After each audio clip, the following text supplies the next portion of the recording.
책을 쓰면서 인간 특유의 본능이 바로 모험이라고 얘기했습니다.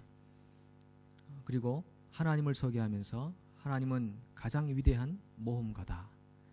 세상에 아무것도 없었는데 이 모든 것을 창조하실 정도의 모험가라고 소개하고 우리 인간의 인생 전체가 모험의 일대기라고 설명을 했습니다. 여러분 생각해 보십시오. 우리 사람은 두 번 인생을 살지 않습니다. 한 번만 인생을 삽니다. 그래서 한 번도 안 가본 길을 매번 가야 하는 것입니다.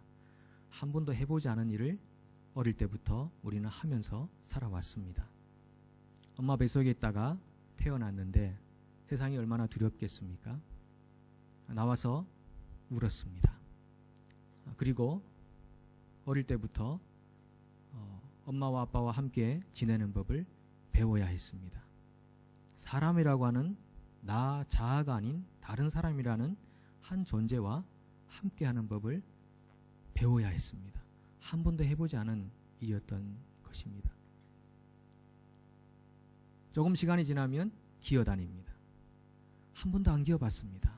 그런데 기어다녀야 하는 모험을 해야 했습니다. 기어다니다가 시간이 지나면 무언가를 짚고 일어서기 시작합니다. 해보지 않은 일입니다. 가보지 않은 길입니다. 그런데 그 길을 가야만 했습니다. 일어서서 걸어 다닙니다. 걷다가 이제는 막 뛰어다닙니다.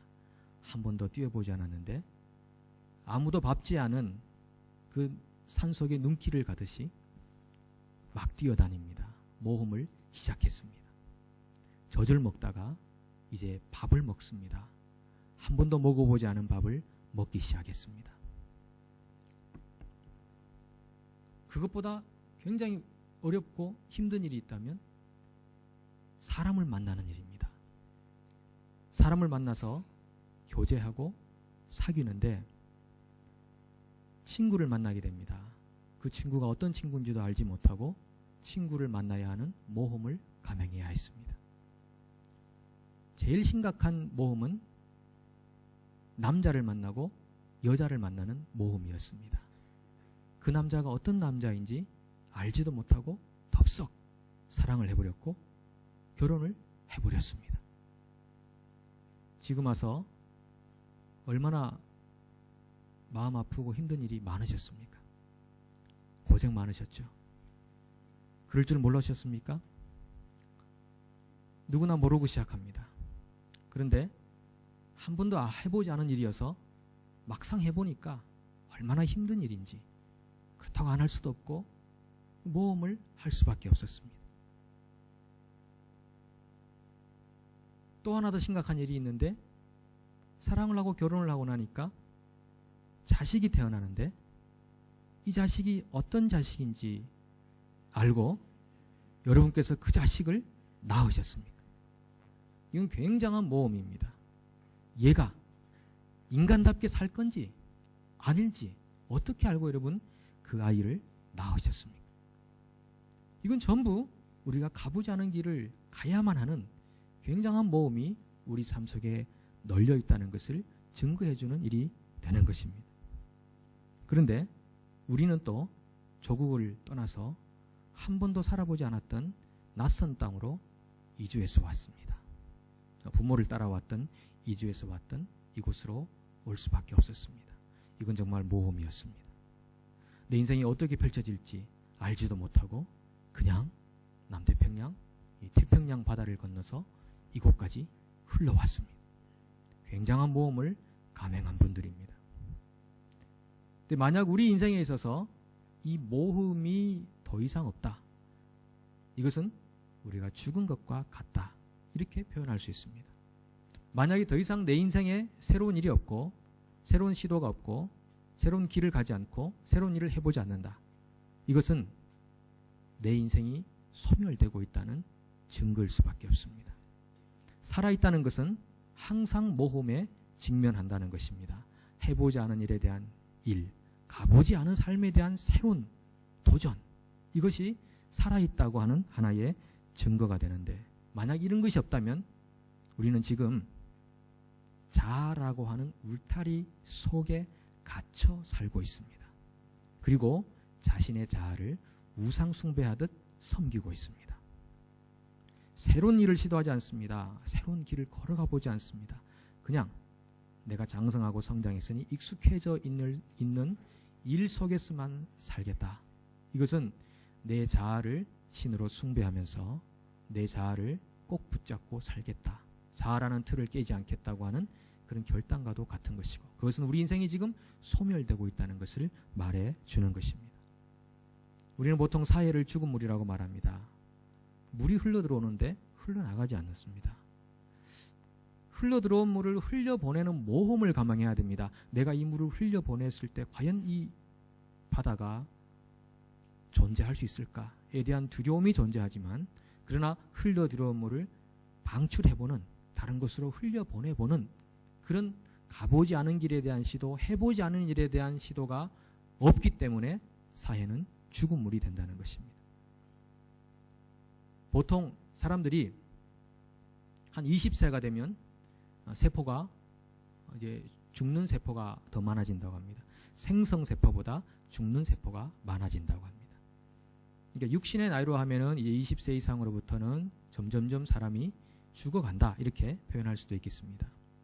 근데 영적인 세포라는 것은 나이와 관계없는 것입니다. 나이와 관계없이 내 인생 안에 생성되는 세포가 많을 것이냐, 아니면 소멸되는 세포가 많을 것이냐, 이건 누가 결정하는 것입니까? 내가 결정하는 것입니다. 만약 내 인생의 영적인 세포가 소멸되는 게 많다면 나는 지금 점점 나라는 존재 자체의 사라짐으로, 어두운 안개와 같은 것으로 그렇게 사라져가고 있다는 증거가 될 수밖에 없습니다. 오늘 여러분 인생 안에 여러분의 인생이 살아있다고 증거하고 있는 그런 새로운 일이라는 시도와 가보지 않은 삶에 대한 도전이 있으십니까? 오늘 우리는 그 일을 한번 생각해 보려고 합니다. 저는 뉴질랜드로 올 때 12년 전에 모험하기 위해서 왔습니다. 그때만 해도 지금보다도 더 젊었었습니다. 지금도 젊지 않습니까? 머리에 하얀색이 하나도 없습니다. 왜 그럴까요?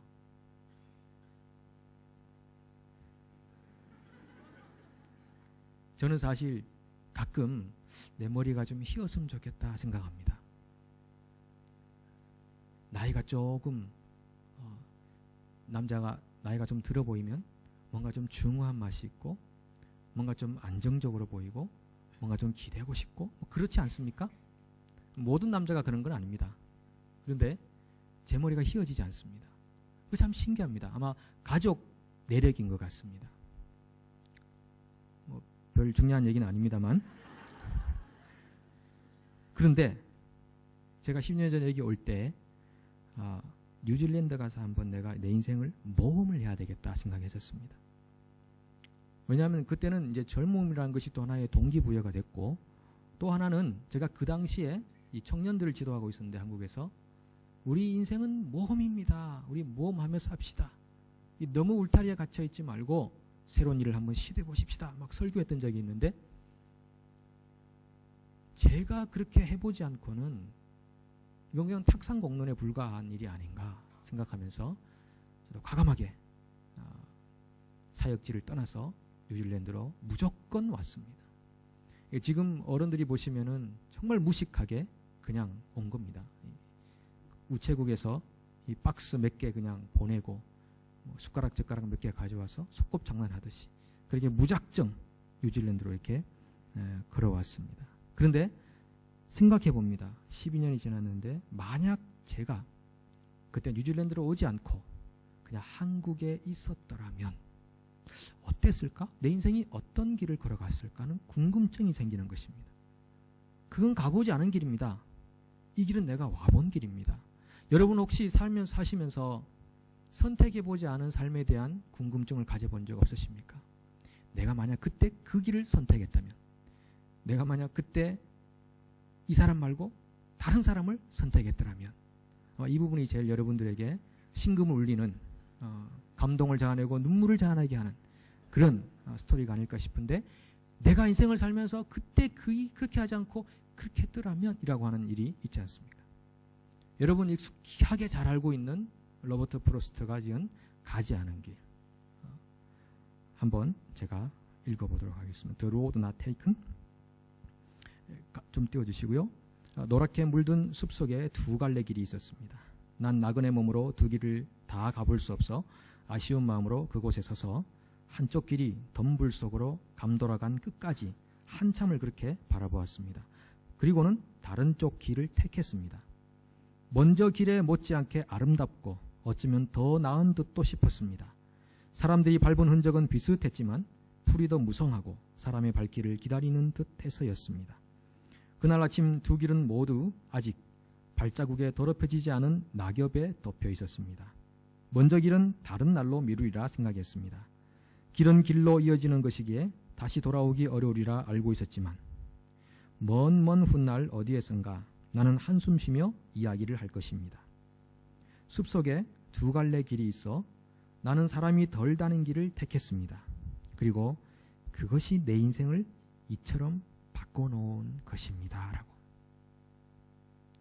이 시인이 길 두 개가 있는데 어느 쪽 길을 갈까 하다가 선택의 기준이 있습니다.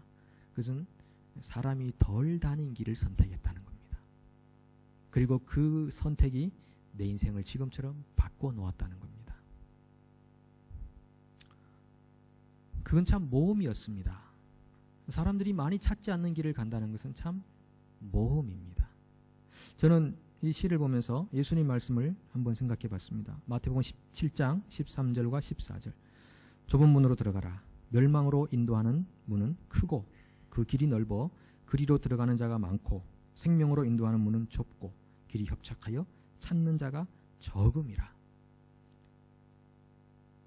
많은 사람이 찾는 길 가지 않고 많은 사람이 찾지 않은 길을 가라고 예수님께서 말씀하십니다.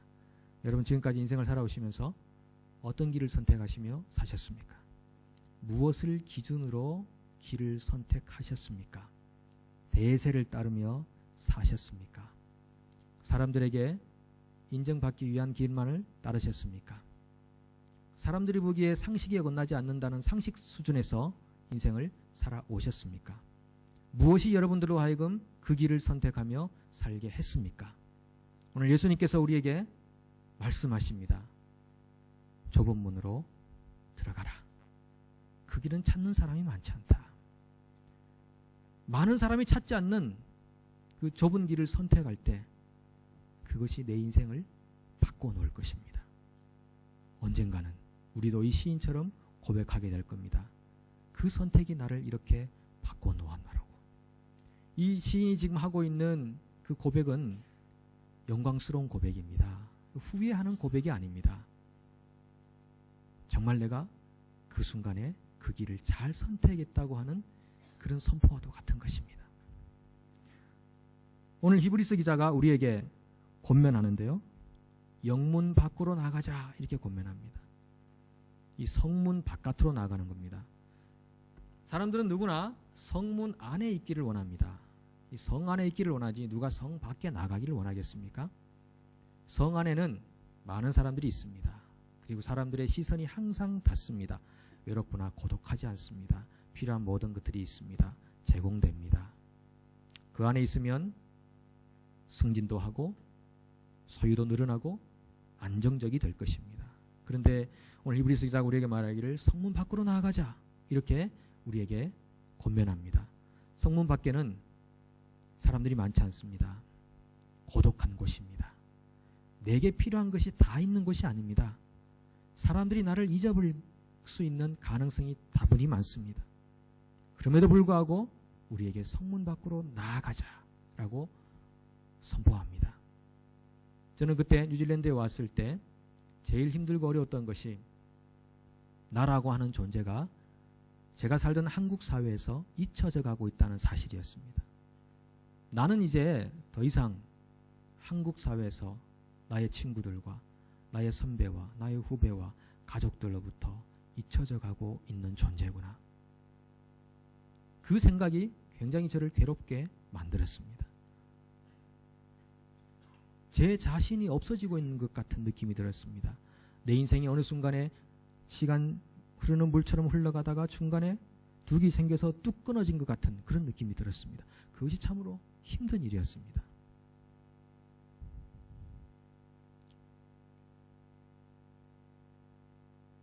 그런데 가만히 생각해 보니까 제가 그 당시 여기 올 때 저 혼자 온 게 아니고 하나님께서 저보다 먼저 와 계셨더라고요. 이곳이 저에게는 성문 밖처럼 느껴졌었습니다. 성문 밖으로 나왔는데 정말 고독하고 외로웠는데 나와보니까 저 혼자 온 게 아니고 저보다 먼저 하나님이 이곳에 와 계셨습니다. 그리고 저를 마치 끈을 묶어서 잡아당기듯이 이곳으로 끌어당기셨습니다. 이곳이 제겐 성문 밖처럼 느껴졌는데 이 성문 밖에 있는 하나님의 은혜가 따로 있었다는 것을 경험할 수 있었습니다. 시간이 지났습니다. 시간이 지났는데 이곳이 다시 제게는 성 안이 되고 있습니다. 영문 밖으로 항상 나가야 되는데 영문 밖이 아니라 영문 안에 있는 것입니다. 이것은 뉴질랜드보다 더 외딴 섬으로 가야 된다는 그런 말씀이 아니라 이미 내 삶 속에 익숙해져 있고 모든 것이 공급되고 필요한 만큼 주어지는 이 세계 안에서 그냥 내가 새로운 일과 해보지 않은 삶에 대한 도전과 시도가 없이 그냥 안주하고 있는 이 사실 자체가 제가 여전히 다시 성문 안에 있다는 것을 보여주는 것이었습니다. 우리 인생이 만약 모험이라면 우리는 한 번도 가보지 않은 길에 대한 도전의식이 있어야 됩니다. 여러분 혹시 여러분 앞에 새로운 일이 기다리고 있습니까? 그런데 해보지 않아서 두려우십니까? 아닙니다. 해보십시오. 시도하십시오.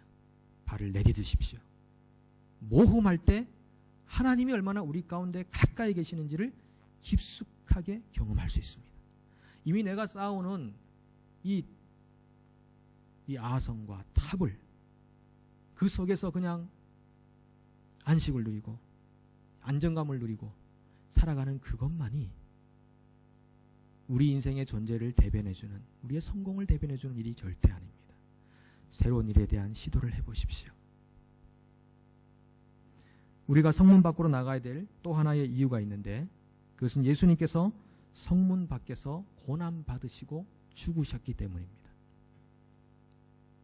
구약시대 때 제사를 드릴 때 짐승을 잡아가지고 피는 제단으로 가져가고 성문 안으로 그리고 짐승의 그 살은 성문 밖에서 불태웠다고 했습니다. 그래서 그 고기를 짐승의 고기를 사람들이 먹을 수 있도록 했다고 했습니다. 그것처럼 예수님께서 성문 밖에서 고난을 당하시고 죽으셔서 사람들에게 먹잇감이 되었다는 것입니다. 예수님은 십자가에 돌아가셔서 피와 살을 모든 사람들에게 나누어 주셨습니다. 특별히 그를 믿고 따르는 사람들에게 예수님은 자기의 살과 자기의 피를 나누어 주셨습니다. 사람들에게 먹잇거리가 되신 것입니다. 그것 때문에 히브리서 기자가 오늘 우리에게 다시 한번 권면하는 것입니다. 우리도 성문 밖으로 나아가자. 출세하고 성공하기 위해서 나아가는 것이 아니라 우리도 성문 밖으로 나가서 사람들에게 먹잇거리가 되자는 것입니다. 예수님께서 찢기고 불태워져서 사람들을 먹이고 살렸던 것처럼 우리도 성문 밖으로 나가서 찢기고 불태워지자는 것입니다. 만약 여러분들이 하고자 하는 그 일이 두려워서 시도를 못하는데 과연 그 일이 사람들을 살릴 수 있는 길이라면 과감하게 시도하십시오. 메마른 땅에 하나님께서 놀라운 그런 엄청난 역사를 이룰 것이고 사막 같은 곳에서 오아시스가 나게 하실 것입니다. 새로운 창조의 역사가 여러분들 앞에 기다리고 있을 것입니다. 내가 선택하는 그 일로 말미암아 나를 통해서 사람들에게 먹잇거리를 줄 수 있는 일이라면 과감하게 시도하십시오. 그럴 때 하나님께서 여러분들의 인생을 반드시 책임지실 것입니다. 그리고 여러분들에게 놀라운 것들을 허락하게 되실 것입니다. 다른 사람들이 내 말을 잘 먹고 있습니까? 여러분, 내가 하고 있는 그 말이 다른 사람들을 먹이고 있는 것입니까? 아니면 다른 사람의 먹잇거리를 빼앗아가고 있는 것입니까? 성문 밖에 나가는 사람들은 내 말로 다른 사람을 먹여주는 것입니다. 내 소유로서 다른 사람들을 먹여주는 것입니다. 내 사랑을 가지고 다른 사람을 먹여주는 것입니다. 나의 재물을 가지고, 나의 미소를 가지고, 나의 이 블레싱하는 축복으로 다른 사람들을 먹여주는 것입니다. 그렇게 살아가는 그 삶이 성문 밖의 삶입니다. 혹시 아직까지 이런 삶에 익숙해져 있지 않다면, 이런 삶이 너무나 나하고는 거리가 먼 것처럼 느껴지고 한 번도 시도해보지 않은 일이 없다면 이제 그 길을 한번 시도해 보십시오.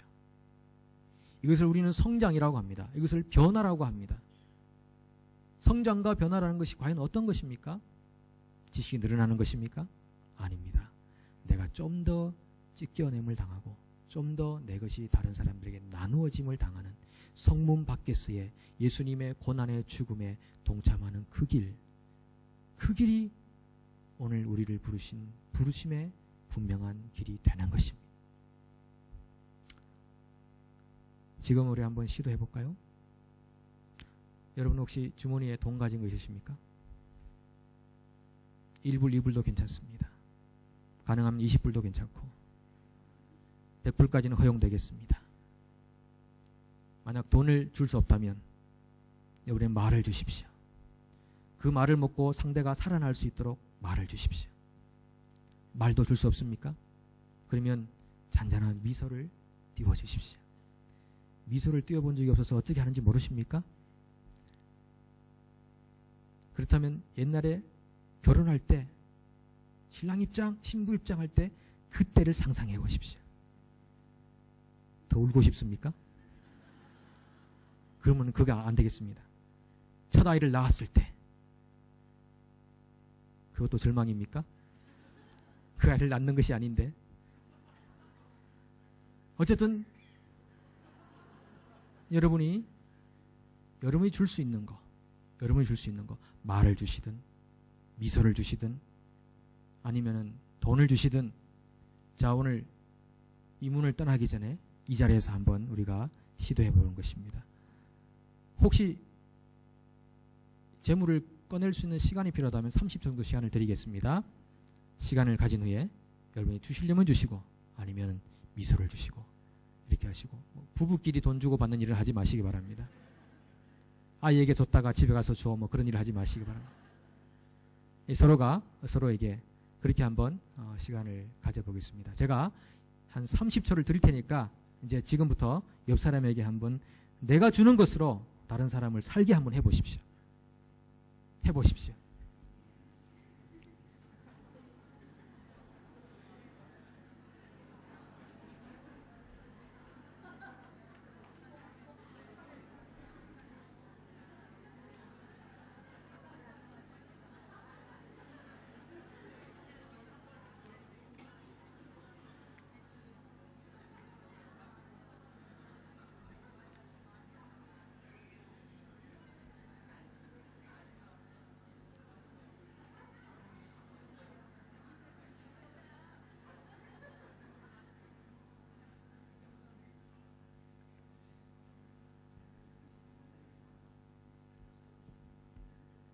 결과가 어떠합니까? 여러분이 주신 것으로 상대방이 살아난 것 같습니까? 또 그런 믿음은 좋으셔요. 또 그런 믿음은 좋으셔. 상대방은 어떤지는 확인도 안 해보시고. 어쨌든 우리가 성문 밖으로 나가야 되는 겁니다. 그러니까 이게 우리 머릿속에 이론으로만 있는 것이 아니라 정말 우리 삶 속에 하나씩 적용되기 시작할 때 우리 삶 속에 성장과 변화가 일어나는 것입니다. 저는 여러분들에게 하나님의 성령이 임해서 한 번도 해보지 못했던 일을 과감하게 시도하는, 나라고 하는 이 큰 울타리를 한쪽을 허물어 버리는, 이쪽 허물고 그리고 그 다음날 이쪽을 허물고, 그래서 사람과 사람의 연대가 생겨나고 내 시선이 땅에만 있는 것이 아니라 이웃에게로 다시 이렇게 퍼져가고 그런 역사가 하나님의 성령의 은혜 안에서 일어나기를 축복합니다. 그렇게 될 때 우리 인생이 얼마나 보람되고 의미 있고 내가 예수의 팔로워들로서 어떤 진정한 인생을 살아가는 것이겠습니까? 여러분, 그 인생이 얼마나 복되고 위대하고 영광스러운 인생인지 아십니까? 우리가 하나님께 부름받은 이 초대는 정말 영광스러운 초대입니다. 오늘 이 자리에 있는 저와 여러분들은 보통 영광을 받는 사람들이 아닙니다. 지금은 사실 우리가 보면 그렇게 영광스럽지 않은 것처럼 보입니다. 그런데 영의 눈으로 바라보면 우리는 정말 영광스러운 순간 속에 서 있습니다. 이 모습이 나중에 어떻게 영광스럽게 변화될지 여러분 상상해 보십시오. 지금 우리가 상상하고 있는 것의 1000배, 10,000배, 10만 배 이상으로 우리는 영광스러운 자리에서 하나님 아버지를 보는 자리에 있게 될 것입니다. 그때까지 우리가 어떻게 살아가야 됩니까? 한 번도 해보지 않은 일에 대한 시도를 하십시오. 허무십시오. 그리고 과연 내가 해보려고 하는 그 일이 나만 살찌우는 일, 그것만 하려고 하는 것이 아니라 내가 빼앗겨지는 일, 그것이라면 두려움을 깨시고 과감하게 한번 시도를 해보십시오. 내 시간 굉장히 빼앗기는데 한번 시도해 보십시오. 생산적인 일이 아닌데 한번 시도해 보십시오.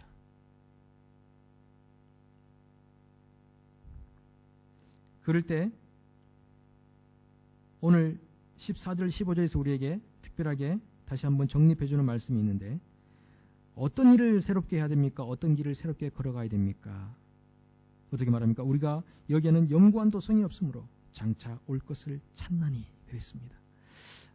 이 땅에서는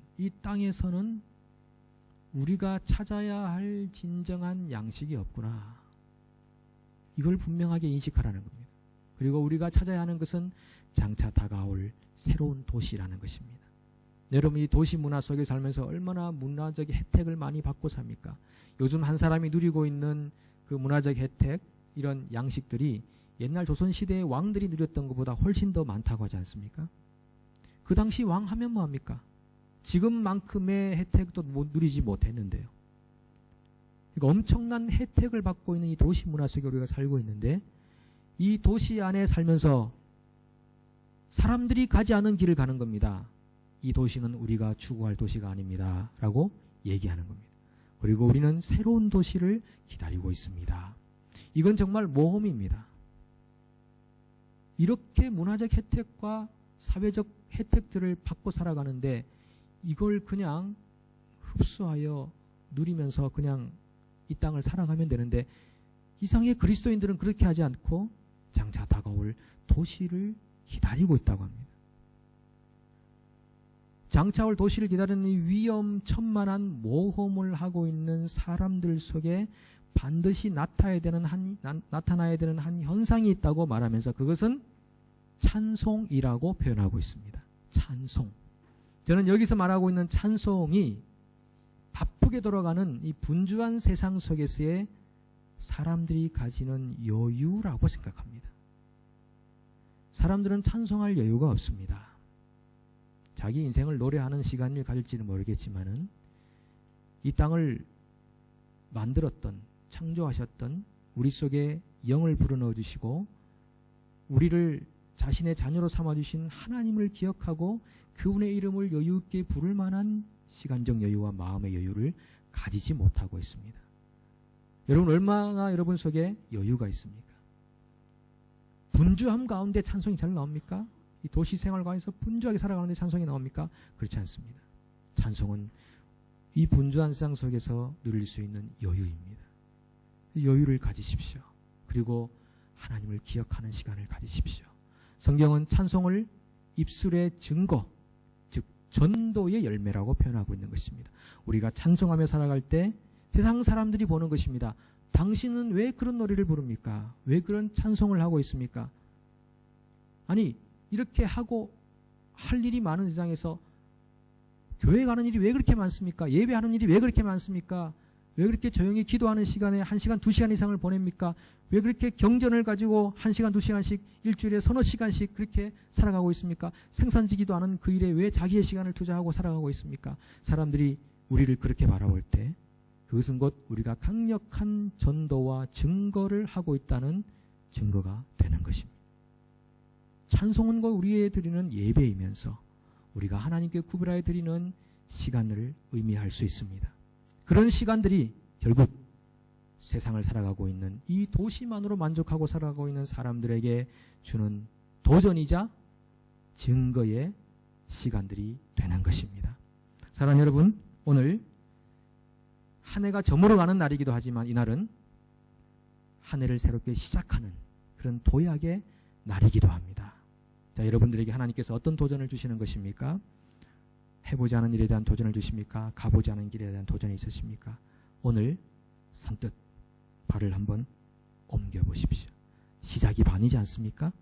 발을 옮겨놓으면 강물이 갈라졌듯이 가만히 서 있으면 강물이 갈라지지 않습니다. 발을 옮겨놔 보십시오.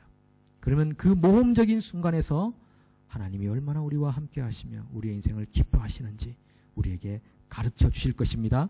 여러분의 자아의 울타리를 벗어나고 우리 교회만의 울타리를 벗어나고 민족의 울타리를 벗어나고 세상의 시선이 닿지 않고 세상들의 시선이 주목되지 않는, 받지 않는 그런 성문 밖으로 나아가셔서 그곳에서 또 다른 하나님이 준비한 은혜를 경험하고 하나님과 영원토록 즐거워하는 하나님의 사람들로 새해를 살아가시기를 축복합니다.